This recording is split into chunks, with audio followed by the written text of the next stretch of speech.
মাস আসলে আমাদের কিছু আমল করা উচিত। এক নম্বর আমল হচ্ছে রমাদান মাসে ইশরাকের নামাজটা অন্তত নিয়মিত পড়ার চেষ্টা করবে। ইশরাকের নামাজ নবী সাল্লাল্লাহু আলাইহি ওয়াসাল্লাম বলেন, যে ব্যক্তি ইশরাকের নামাজ পড়বে ওই ব্যক্তির আমল নামায় কবুল হজ এবং কবুল উমরার সওয়াব তার আমল নামায় লেখা হবে।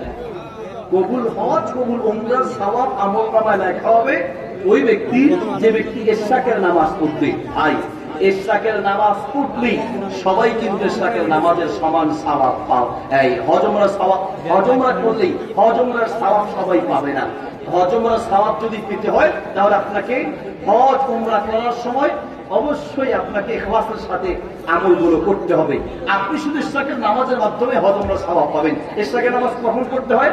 ফজরের ফরজ নামাজ পড়ার পরে সূর্য ওঠা পর্যন্ত আপন জায়গায় বসে থেকে সূর্য ওঠার 15 থেকে 20 মিনিট পরে যে ব্যক্তি 2 রাকাত ইশরাকের নামাজ পড়বে ওই ব্যক্তির আমল নামায় কবুল হজ এবং কবুল উমরার সওয়াব লেখা হবে।